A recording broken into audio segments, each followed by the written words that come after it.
अब बात करते हैं टेक्निकल ग्राउंड्स की। ये बात खुद खान साहब मुतअद्दिद जगहों पर पेसर्स में कर चुके हैं। मेरे इंटरव्यू में भी उन्होंने खुलकर यही कहा कि मुझे नाअहल करने की कोशिश की जा रही है और उसमें इलेक्शन कमीशन रोल प्ले कर रहा है अपना। तो अभी आज एक दरख्वास्त काबिल समाअत करार दी गई है। फौजदारी कार्रवाई के हवाले से खान साहब को बनफ्से नफीस बुलाया गया है। तो आपको लगता है कि इस वाली जो तलवार जो लटक रही है पीटीआई के ऊपर, इससे आप लोग बच पाएंगे? मुझे ये लगता है कि इलेक्शन कमीशन के जो तेवर हैं, इलेक्शन कमीशन वैसे भी एक सियासी जमात ही बन चुका है, पार्टी बन चुका है।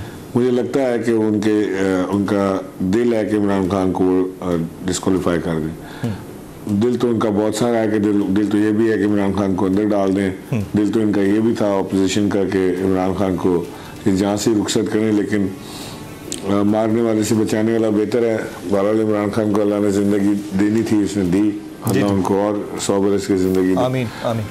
तो ये तो इनके दिल की बात है, लेकिन मैं आपको ये बात कहना चाहता हूँ कि ये बहुत ही बड़ी बेवकूफ़ी का काम करेंगे अगर इन्होंने इमरान खान को टच भी किया। तो इमरान खान को अगर इन्होंने डिस्क्वालीफाई किया, इमरान खान को जेल डाला, तो इमरान खान की पॉपुलैरिटी जो इस वक्त इमरान खान जिस तेज़ी से ऊपर उनकी पॉपुलैरिटी जा रही है, उसमें सिर्फ इजाफा ही करेंगे और पाकिस्तान तहरीक-ए-इंसाफ मज़ीद मकबूल होगी और मज़ीद मजबूत होगी इसके बाद।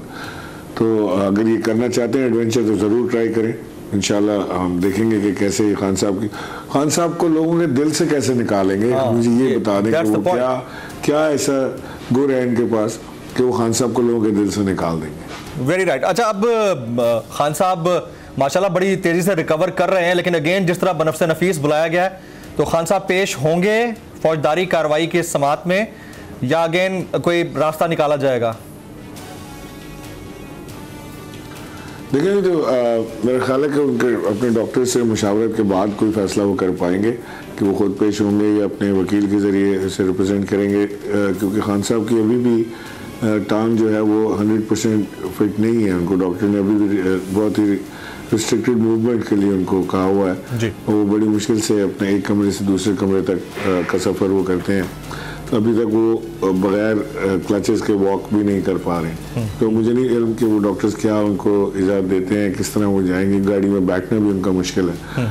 सो लेट्स सी कि वो क्या होता है, किस तरह होता है, लेकिन सामना ज़रूर किया जाएगा इंशाल्लाह इन तमाम इल्ज़ामात का। Right. Fingers crossed for the power show at Liberty Chowk. All set sir? जी बिल्कुल, इंशाल्लाह। आपको पता है इसमें तो हमने बड़ा एक खान साहब ने जो जिस तरह लोगों को उठाया है पाकिस्तानी कौम को, इसमें तो सिर्फ खान साहब की अनाउंसमेंट की ज़रूरत होती है। ना हम बसें लाते हैं, ना हम कोई ट्रांसपोर्ट प्रोवाइड करते हैं, ना हम किसी को ज़बरदस्ती उठाते हैं। ये तो खुद पब्लिक पहुंचती है और जो टाइम और जो जगह खान साहब बताते हैं उस पर पूरी आवाम पहुंचती है। तो इस बार भी इंशाल्लाह जैसे ये होगा तो आप देखेंगे लोग बड़े शौक़ और ज़ौक़ से पूरी फैमिलीज़ के साथ पहुंचते हैं हर पीटीआई के जलसे में और डेमोन्स्ट्रेशन में। राइट। अगर आपको ये वीडियो पसंद आई हो तो सब्सक्राइब कीजिए और बेल आइकन ज़रूर हिट कीजिएगा।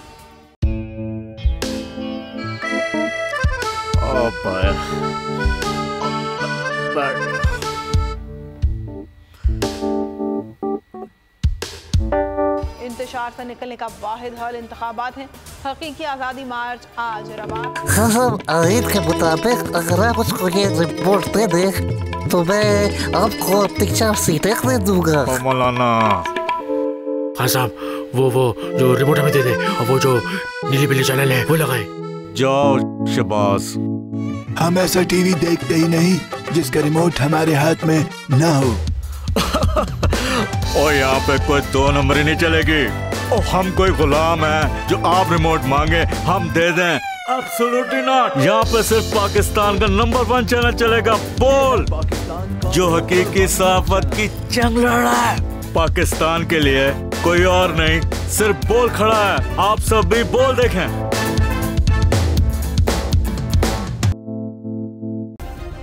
सब्सक्राइब करें और बेल दबाएं ताकि कोई खबर रह न जाए।